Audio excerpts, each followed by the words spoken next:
All right, everybody. It is 10:25, and I'm going to keep us on schedule today. With our next keynote address, it's my distinct pleasure to introduce somebody who I've seen around Colorado and around the country.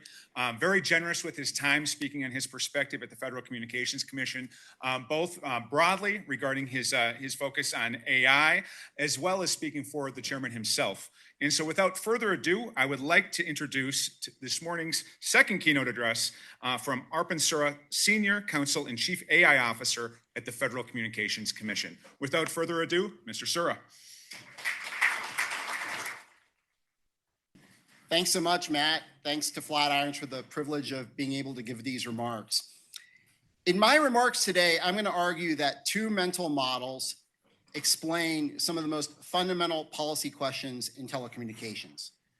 They are the paradigm of abundance and the paradigm of managed scarcity. And what I'll argue in my remarks today is that these aren't just abstract philosophical questions. They trigger different regulatory instincts. They bring different policy levers to bear. And at the end of the day, they lead to measurably different outcomes for enterprises and consumers. I'm going to organize my remarks as follows. First, I'm going to define the two mental models at issue, the one of managed scarcity and the one of abundance. And then I'm going to apply those two mental models to four case studies: net neutrality, spectrum management, satellite licensing, and infrastructure deployment. And what I think is going to emerge from our conversation about those four case studies is that over-indexing on a mental model of scarcity has unique pathologies that are worth thinking about seriously, worth addressing as policymakers. And then finally, I want to talk about what an abundance reset looks like. And throughout these remarks, I'm going to be speaking on my own behalf. I'm not going to be speaking on behalf of the agency or Chairman Carr, so that standard disclaimer will apply. So with that, let's get to the two mental models at issue. Now, the first, and by the way, I'm going to be using these terms clinically and not pejoratively, though I understand folks may take issue with that. The first mental model that I want to talk about is the one of managed scarcity. And it begins with the assumption that there is a fundamental and inexorable constraint, whether we're talking about spectrum, bandwidth, some intermediate output, or some ultimate output. Constraint is the defining characteristic of the system. And from this assumption, a particular policy logic flows. If resources are scarce, they must be carefully rationed. Their uses must be strictly controlled. Their access must be mediated through centralized gatekeepers. And that the role of policy under this scarcity model is to police market structure and to protect consumers from the deficits in their choices. The abundance paradigm, by contrast, starts from a different premise. It views telecommunications capacity as not a fixed pie to be divided and apportioned by some centralized authority, but as an expandable resource that grows with technological advancements and capital investments. This framework emphasizes the plasticity of constraints. What appears to be a constraint today may be a pathway to abundance tomorrow. And policy's role under this view is to manage scarcity, is not to manage scarcity, but to enable abundance, to remove barriers to capacity expansion, to facilitate innovation, and to allow decentralized experimentation. Now, I'll note that what I'm describing as the scarcity paradigm has a lot of different names. It's taken a lot of different forms. I think earlier yesterday, we saw it reflected to some extent in the first keynote with respect to AI and in the following conversation about whether chatbots should be banned. Sometimes it's called degrowth. But this is the entire cluster of families that we're trying to capture here. And in the telecommunications model, in the industry that we're talking about today, scarcity has historical antecedents. You see, for most of the 20th century, telecommunications was understood quite reasonably as a natural monopoly, and the economics were straightforward. Building parallel telephone networks was wastefully duplicative. The first mover advantages were overwhelming, and the value of a communications network increased with the number of subscribers connected to it. A single integrated system simply made more sense than competition. And that natural monopoly structure profoundly shaped the regulatory thinking of the day. If there could be only one provider, then that provider must be state-owned or heavily regulated as a public utility. Either way, the policy mindset was fundamentally about managing a fixed, scarce resource, the monopoly network itself. The regulators didn't ask how to enable more networks. They asked how to ensure that that one network served the public interest. And this meant controlling prices, mandating universal service, requiring interconnection, scrutinizing business practice. The entire apparatus of utility regulation, from rate of return oversight to common carriage obligations, was built on accepting monopoly as the inevitable and focusing on constraint rather than abundance. Now, my point only here is to recognize that this historical experiences created mental habits that profoundly shape our thinking today, even as the underlying technology and economics has changed. And I think that's true when we look at net neutrality. And I apologize, I'll put a tip in the swear jar. I didn't realize that this would become sort of a recurring faux pas throughout the week. And I'm not here to relitigate net neutrality. My point here is to examine how the mental model of scarcity profoundly influenced that debate. Now, the case for strict net neutrality is often resting on a scarcity framework, and the argument runs as follows. Internet access is a bottleneck resource controlled by a small number of last mile providers. Consumers have limited choice. Therefore, absent regulation, these gatekeepers will inevitably abuse their position by extracting super competitive rates, from discriminating against content providers, from distorting the ecosystem. The solution is a prescriptive set of rules that treats bandwidth as a scarce public resource. Well, look at the underlying assumptions here. Capacity is constrained, markets are not competitive. The primary policy challenge is to prevent abuse of an existing resource, and the regulatory response follows naturally. Ex-ante rules and prohibitions on blocking, throttling, and paid prioritization. And I think the historical record here provides suggestive evidence of where these steps go. Reduced investment, which therefore reinforces ISP's status as a bottleneck resource. And what I would argue is that this latter continues ad infinitum. Scarcity assumptions often reinforce scarcity outcomes. An abundance-oriented approach, I'd say, would begin with different questions. How do we increase capacity such that congestion management becomes less critical? How do we enable competition such that dissatisfied consumers can switch? How do we permit experimentation with different business models and traffic management practices to discover what actually serves users best? Now, I'll turn to another case study here, spectrum management.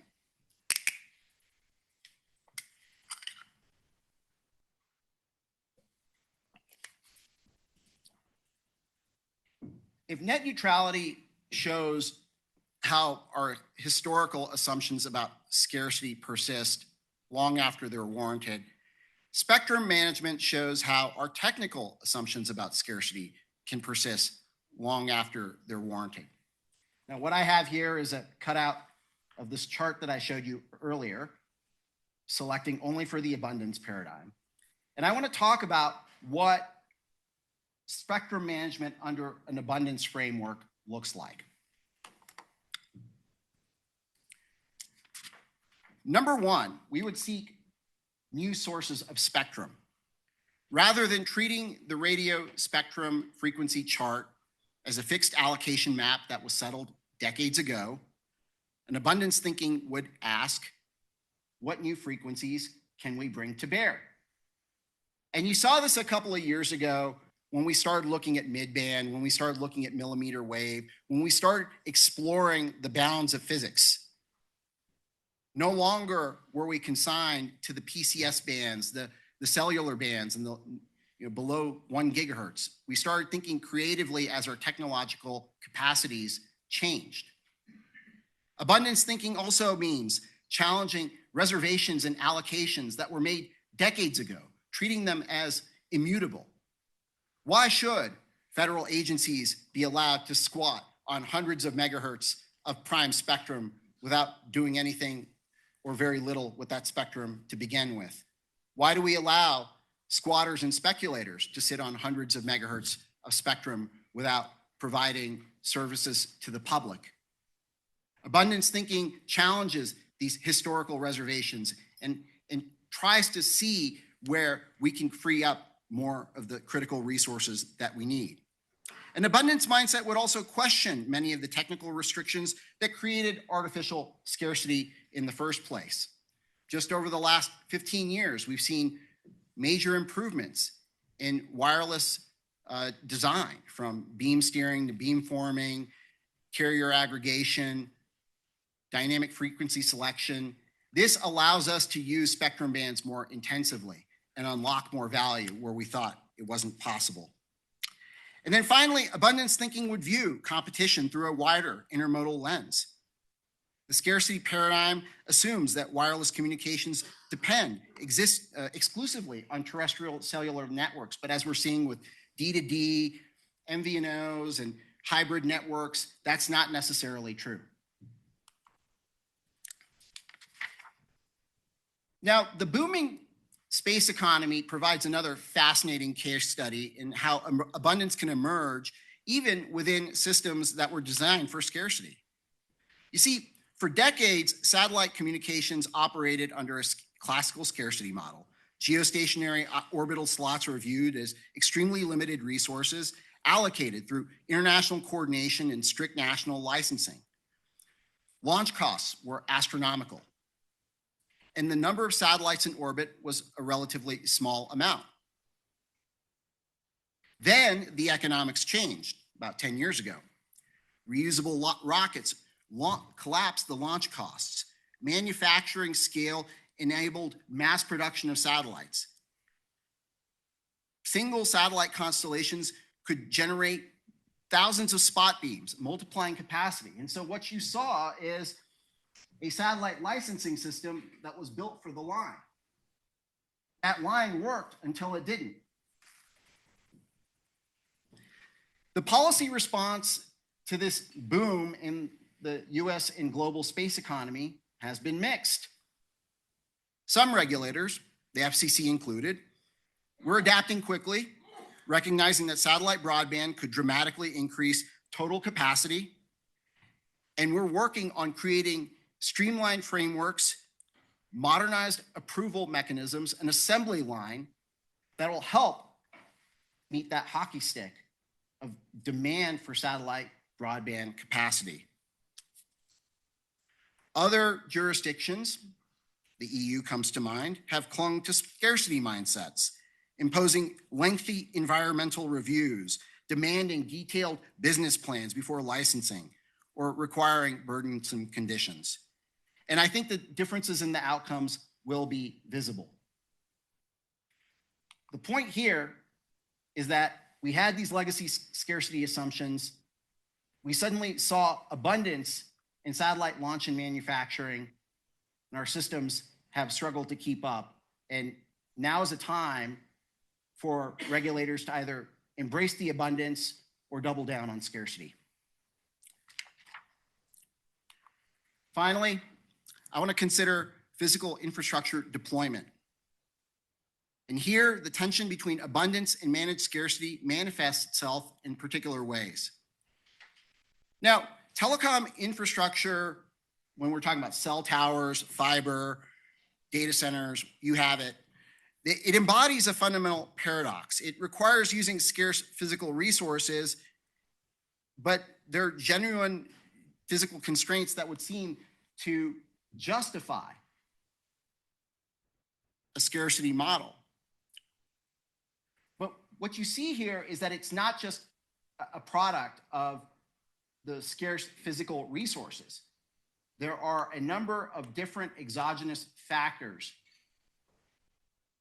that create scarcity crunch. And this is something that we saw about 10 years ago, right before small cells were set to be deployed. We needed tens of thousands of small cells across the city to densify cellular networks. And the industry that wanted to deploy these small cell towers ran into a plethora of barriers that induced scarcity on the supply of that capacity. We've deregulated and we preempted some of those state and local restrictions. We're looking to do so again here now. Now, having surveyed these 4 domains, and I know I'm running out of time here, let me just highlight a couple of recurring patterns that suggest how our mental models translate into policy outcomes. Number 1, scarcity institutions persist beyond scarcity conditions. In each domain, we've seen regulatory frameworks designed for genuine historical scarcity that outlast the conditions that justify them. Next, we see that scarcity assumptions tend to be self-fulfilling in nature. When a policy treats a resource as inexorably limited, it often becomes scarce. Spectrum held but unused becomes artificially scarce. The managed scarcity paradigm often doesn't just respond to constraint, it frequently creates it. Third, the scarcity mindset masks the consequences of foregone abundance. When the managed scarcity paradigm constrains capacity, the cost is largely invisible. We don't see the innovations that weren't pursued. We don't see the infrastructure that wasn't built. And we don't see the competition that doesn't emerge. Finally, unwarranted scarcity assumptions bring harmful distributional consequences. The abundance paradigm tends to improve access across income levels, I would argue. When capacity expands and costs fall, services become available to more people. The managed scarcity paradigm, whatever its intentions, tends to entrench inequality because rationed resources flow to those with the political influence or the ability to pay premium prices. This isn't inherent to any other framework, but the empirical evidence, I would say, points in one direction.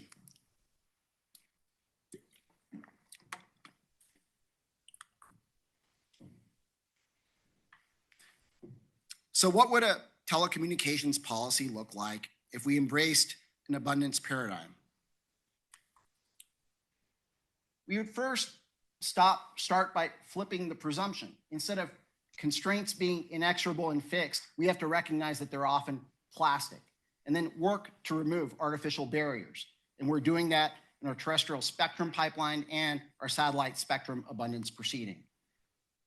It would start with some regulatory humility about what the optimal market is. Because constraints are often plastic, the optimal market cannot be known in advance. And so we have to question our legacy silos and engage in forward-looking competition analysis.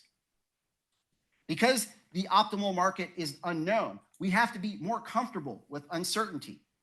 That means we have to reject worst-case thinking.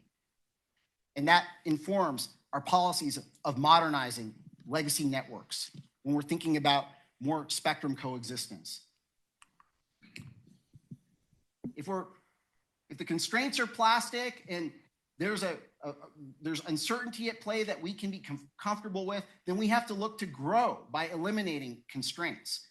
Often that means moving faster, as we're doing in the NEPA context, or in our proceeding to modernize space licensing. And then finally, once we've grown, we've eliminated constraints, we've induced more competition, we have to embrace exit and choice as a way of consumers disciplining the market, punishing bad behavior, And that means looking at the market through a more sophisticated lens. You can see that play out perhaps in conversations about broadband funding. Now, let me sort of end with, I want to be clear about what I'm not claiming. I'm not saying that physical constraints don't exist. I'm not saying the market never fails, that there are never any externalities. And I'm not, putting the abundance paradigm forward as wishful thinking. Rather, I just want there to be a broader recognition that many of the constraints that we treat as physical are actually institutional. And once we think of our constraints as institutional and not necessarily physical, we unlock a range of possibilities that we didn't know existed before. Thank you. Well, thank you very much, Arpan Sura, Senior Counsel to Chairman Brendan Carr, and Chief AI Officer at the Federal Communications Commission. With that, you've agreed to take a couple of questions from the audience. Drew has the microphone. Please raise your hand, and ideally, you're a student for the first question. But we have class today, so if you're not a student for the first question, that's okay. Hey, Arpan, great speech. So I wonder whether you've thought about the application of this framework to digital issues, to video issues, and specifically to the must-carry framework. So as some folks in the room know, a few decades ago, Congress said broadcast signals are super important. Cable systems, you have to carry them because they're the only way for people to get information. Went to the Supreme Court. The Supreme Court said, yeah, it's really hard, really limited. It's the way people get information. Because of that, it's constitutional. Otherwise, it might be an impingement on carriers' First Amendment rights to carry the content that they believe in. Fast forward, my guess is very few people in this room get their video through regular cable. Nationwide, it's like 20%. People thought there was scarcity, and maybe there was scarcity in the way folks got video content. Nowadays, just not the case. And I'm just curious, it seems to fit very well into this framework, and I hate to be here as a cable industry shill in this environment of open-mindedness and intellectualism, but curious whether you think that framework applies here. Well, I'm not sure I have enough subject matter knowledge to weigh in on your particular question, but I've seen Tom Hazlitt write from that perspective about must carry, and I think he makes a very compelling case along the lines that you do. One more question? Hi, Richard Bennett. You have some curious bedfellows in the abundance paradigm. Because I think the original most vocal advocate for it in the U.S. is George Gilder. And one of his offspring was a big fan of abundance, Larry Lessig. And now Ezra Klein has adopted it as a cornerstone of the Democratic Party ideology going forward. So does that make you feel uncomfortable at all? Well, the ideas that I presented here don't belong to any particular party. The abundance movement, as I understand it, is an offshoot from classical liberalism, from the embrace of markets and civil society and plenty. And I understand that there are some who have gravitated towards that line of thinking from the left, and that's fine. I think that that's a sign of strength, not necessarily a vulnerability. I think it's a cross-cutting, nonpartisan issue.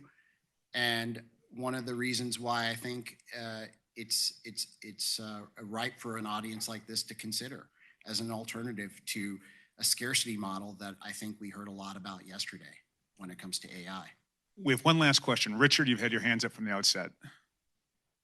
Hi, thanks. That was a great presentation. I was going to go a different direction, but I guess deeper in philosophy around the notion of conceptual systems. You talk about the plasticity of the institutions, but behind that, scholars like Harari talk about we all live in these conceptual systems. So we have the concept of abundance and scarcity embedded in us, and then the institutions kind of come along and go along for the ride. But I wonder if you've sort of thought about that a bit, like there actually is a sort of a deeper understanding of how you try to break down these barriers in terms of the concepts we all carry around with us every day. I think a lot of it just starts by asking the right question. When you challenge some of the constraints that have been presented as unmovable when, sometimes you lean on a wall and it falls over and you find a secret passageway. I think there are a lot of those in public policy that you can discover just by asking a different question.